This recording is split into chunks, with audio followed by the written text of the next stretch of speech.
Hello everyone. Welcome back to the channel. If you're new, welcome. And if you are a returning subscriber, thank y'all so much for coming back. I do appreciate it. So I have a really good one for you today. This video is going to be a little bit longer than my normal 10-12 minutes, but we're going to talk. We're going to have our heart to heart.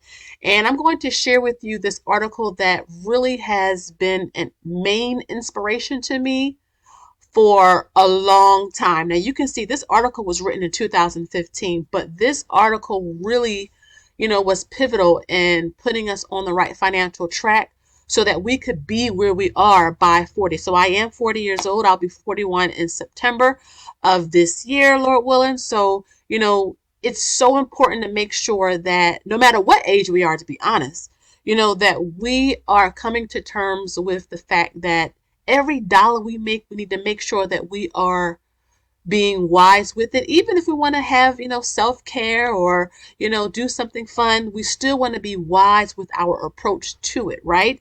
And these 40 financial rules for 40-year-olds before you turn 40, whatever the case may be, but 40 is that number, right? And if you are over 40 years old, then make the next like decade your number. So if you're 42, make 50 your number. If you're 52, make 60 your number, okay?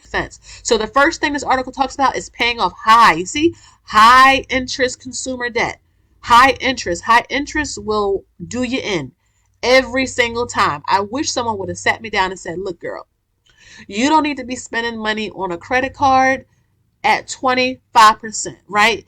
In my mind, I thought, oh, that's not that bad. It's very bad. You don't want to pay Visa or MasterCard 25% every month because I'm making the minimum payments. Um, on high interest debt, on things that I really didn't need to impress people that really don't care about me, right? And so pay off your high interest debt. If you're getting a tax refund, this is the best time to pay off that debt. The second thing is if you're using credit cards, I am a credit card user, pay it off every month, the whole balance. If you cannot pay the balance off every month, it may be a good idea to just put it, in a drawer, cut it up, put it in a blender, freeze it, whatever you want to do.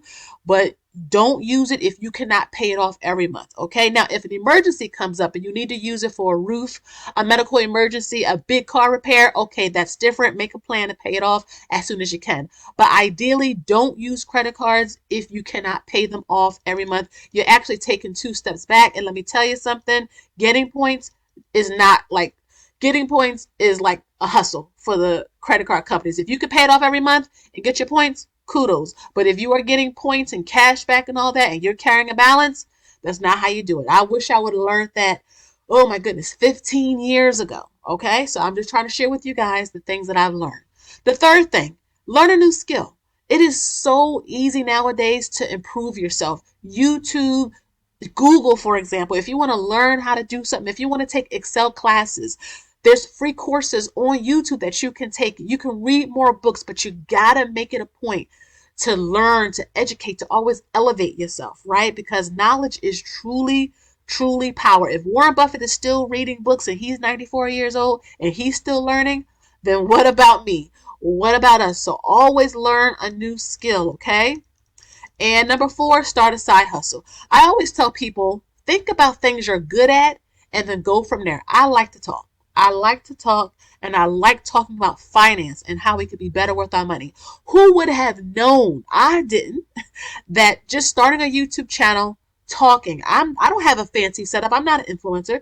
I don't have anything crazy going on here. I set up the camera and I just record. And I had no idea that so many people, over 27,000 people, would be interested in what I had to say and following our journey and getting motivated. So start with something that you're talented at and make it a side hustle. You would be so surprised at the people who would find some value in what you have. The next thing is ask for a raise. Now, this is an important one. I know how it feels to feel intimidated, like you don't know what to say, you don't know how to approach people. But one of the things I always say is that you are your greatest asset. Make sure you are doing a great job at your job, but document your own successes. And if anyone else thought you did a great job, have them send it in writing to you so that when you go and ask for a raise or a bonus on your job, maybe you want a promotion, you have all of that stuff backing you up, okay? So that's important because if you want to make more income, you need to make sure, you are putting yourself in the best position possible. Number 6, avoid lifestyle inflation. Okay. This was not the greatest for me. It was hard, especially when you have kids. You want your kids to be in nice things, nice clothes, nice shoes. You want to take them places. But let me tell you, it is like robbing yourself because let's be honest, the kids don't really care what they have on. It's really for the parents, right? And we want to make sure that we don't upgrade our cars if we don't need to. And if we don't have the money or is in the financial position to do so, upgrading your house, right? Why? Is it because you just want a bigger house to show someone else that you made it? Or is that what you truly, really want and can your budget afford it? So lifestyle inflation is a very, very, very real thing. A lot of people fall prey to it in their 20s, 30s, and 40s and 50s. But I'm here to tell you guys, be satisfied with what you have. Find contentment in what you have. Number 7, get those contributions up in your retirement. Every year on your birthday, increase your retirement by 1%. That is a birthday gift to yourself, okay? Everybody is giving you gifts for your birthday. You give a gift to your future self. Increase your retirement by 1%. I promise you, you're not going to miss it.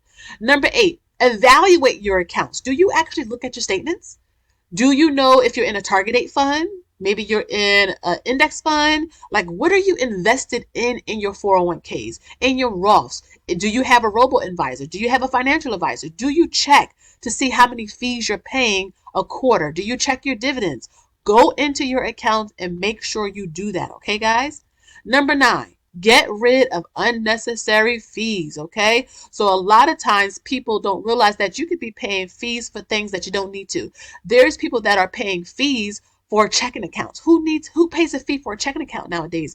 Most of them are free. You can go ahead and switch companies, okay? You don't owe anyone any allegiance, okay? Same with investment platforms. The reason why I took our investing challenge from M1 was because as long as I had a balance under 10,000, M1 was going to charge me every month just to have an account. I could go to Cash App, Robinhood, Fidelity, Vanguard, and have a free investment account with no limit, hindrances or anything like that. And so, you don't want to pay unnecessary fees if you don't have to. Okay. Next is you can refinance your home. This is not something I've done. I've done it to one of the rentals, but not our main home. I really don't want to do this unless it's necessary. We have a decent interest rate for our main home, and we want to keep what we have versus, restarting everything over again. I do not. You see number 11? Cash out refinance?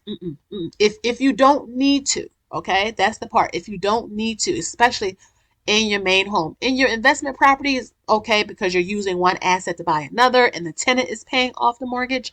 But where you lay your head every night, that's just something my husband and I, we don't do, is a cash out refinance on our main home.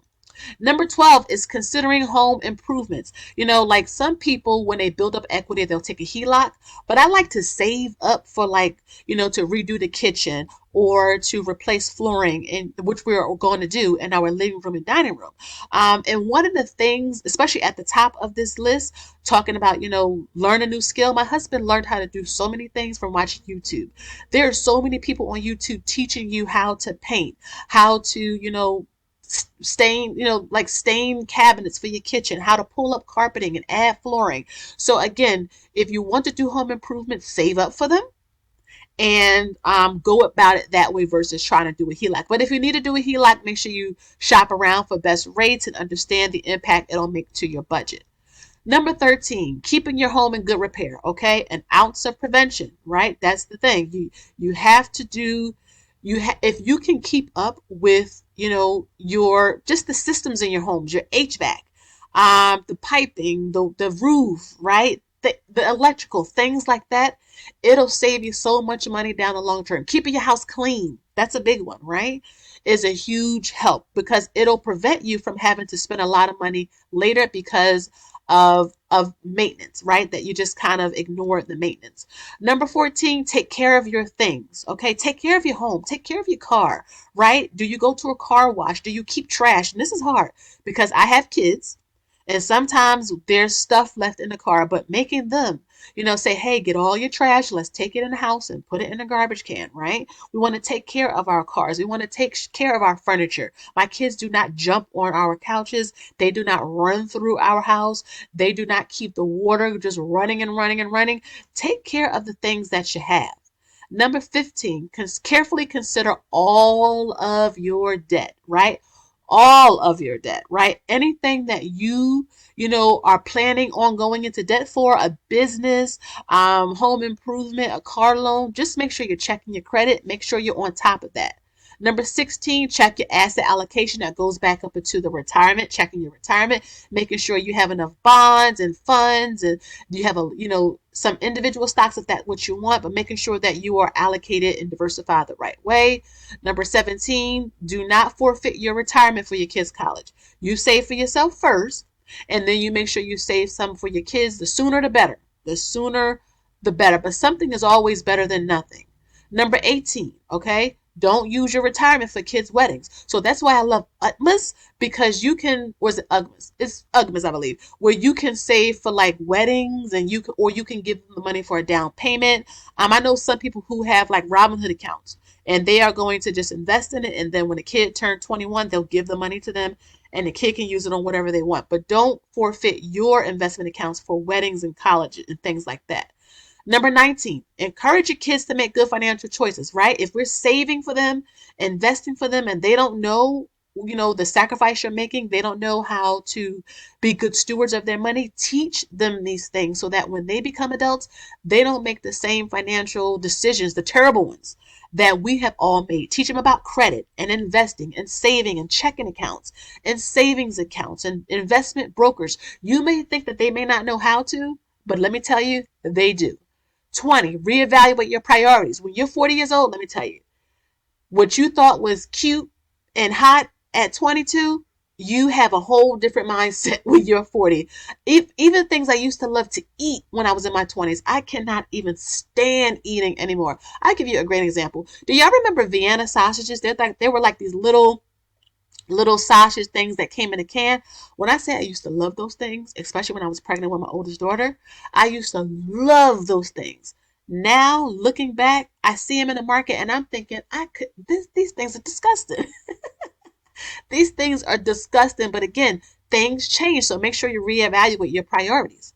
21, think about what you want to do in retirement, right? You want to retire to something, right? What do you want to do? Do you want to volunteer? Do you want to be more active in your church? Do you want to get a part-time job doing something you love? Maybe volunteering at a library or something like that. Starting your own YouTube channel, right? These are some things that can give you the motivation to continue to make good money choices.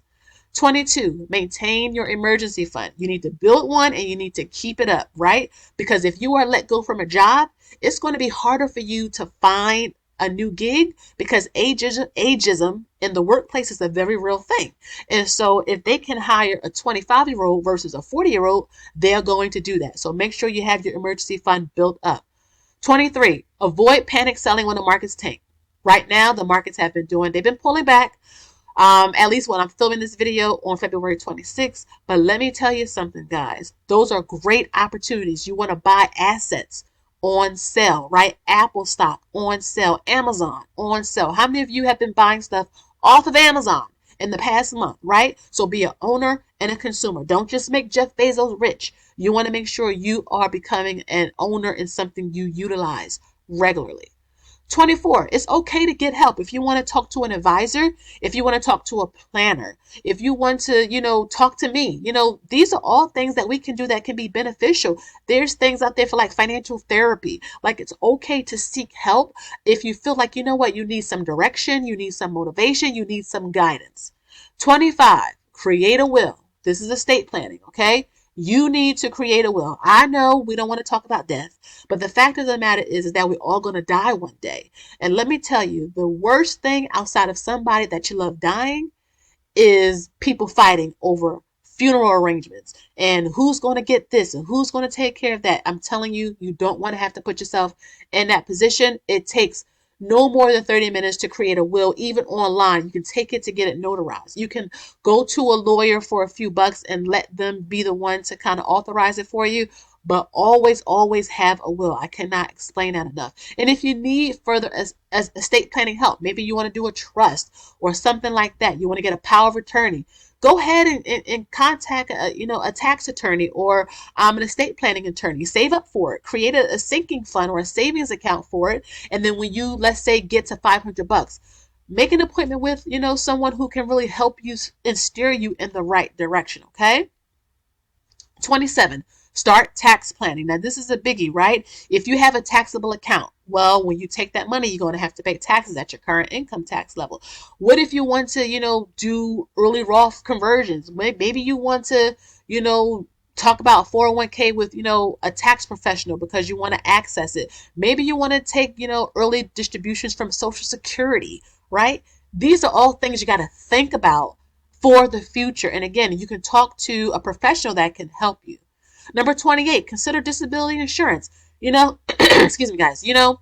I know my husband's job offer this. Like, if you become disabled for whatever reason, you can get insurance. It's not something that I have personally am like, yes, I'm on board with. But again, it's an option. 29, consider long-term care insurance. Okay, so if you think you may need to be in a long-term care facility, right? Maybe you don't have children, right? And you may not have a lot of family that can help take care of you. You may have to be in a retirement home or a long-term care facility. That costs money. So you want to make sure that you can have some insurance and you have like some savings on the side that can be able to help. Next is maybe you want to renew your term life policy. So we get them in our 20s, and a lot of times in our 40s, they come up, they got to be renewed again. You don't want to forget that. Now, I do not preach about whole life. We only do term life. And again, like I said, in your 40s, usually you have to renew your term life policy because they're about, 25 years. So make sure you don't forget to do that. Okay, guys? 31, review your beneficiaries. Let me tell you something. And when you're 25, you may think, oh, my best friend, Sarah, can, take care of everything in case something happened to me. But what if you have a falling out when you're 30, right? Or let's say you're married in your 20s and you're divorced in your 30s and you still have that person as your beneficiary. So go back into your statements, check your portfolios and update that stuff. Now y'all see why I like this article because it really, really made me think. 32, review your insurance coverage, right? On your car, maybe health insurance. If you have kids, let me tell you, insurance is very, very, very important. Health insurance, dental, eye, it's all very important. You may need to update it. Maybe you don't have kids and maybe you're paying for a family plan. Make sure you're looking at the stuff that, you're paying for. 33, take care of your health. In our 40s, things start to slow down, right? I can feel it. Like I'm not as spry as I used to be 15, 20 years ago. So eating better, being active, sleeping when you can, unplugging from the internet, right? These are things that you can do to keep your mental health and your physical health in check. Number 34, try mini retirements.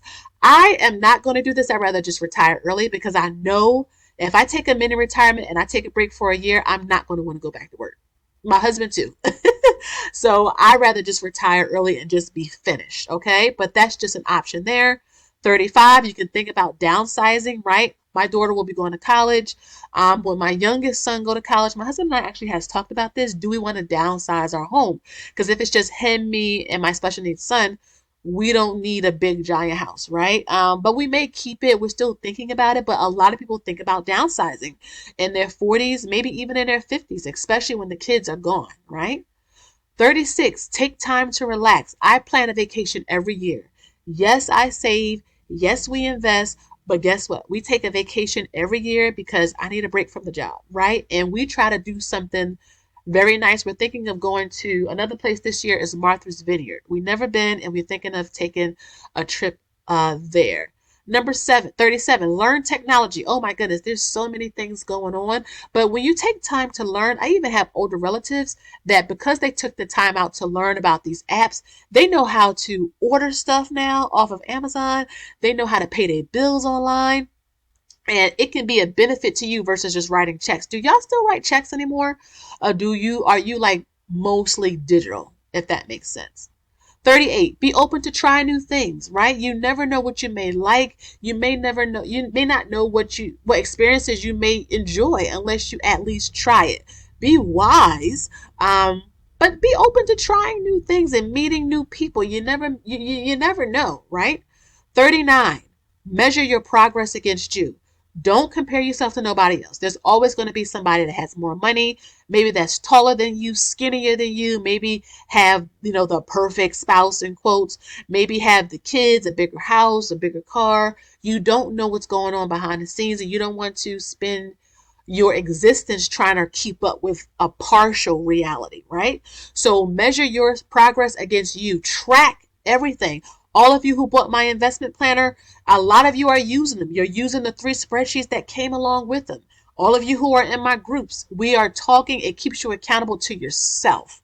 Okay? You want to make sure you are yourself, your old self is your competition, not anyone else. And then last but not least, number 40 is enjoy yourself, right?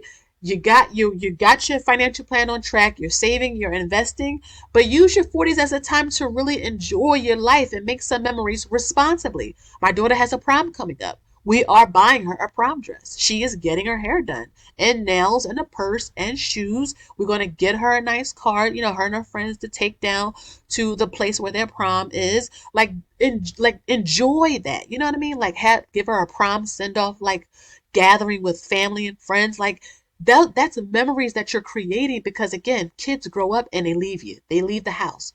So enjoying your money, enjoying people that you love is so important, but responsibly. Okay, there is no, I am not reserving a Bentley for her. No way in heck am I doing that. But again, it can be something nice, something that they would appreciate, and something that they can remember. And so I hope that you guys enjoyed this article. Again, 40 money rules, 40 of them, right? And again, I like this article because it forced me to think. It forced me to like really see where I see myself. It wasn't general, it was very like to the point, right? And I wanted to make sure that this video was under 25 minutes, but really going through, giving my feedback. So let me know which one of these resonated with you. And to ensure that you watched it, let me know which one of these financial rules you resonated with and leave the hashtag Mommy Trader, and I'll pick 2 of you for a $25 Amazon e-gift card. I'll put it in a randomizer and do it that way. So tell me one of these rules, which one of these rules resonated with you, and leave the hashtag Mommy Trader. You see it up on your screen. Again, guys, thank you so much for watching. Make sure you like, share, and subscribe. You have to be subscribed to me in order to win the giveaway. I will check. But again, thank you so much. And until next time, y'all already know, I'll see you in the next one. Happy investing.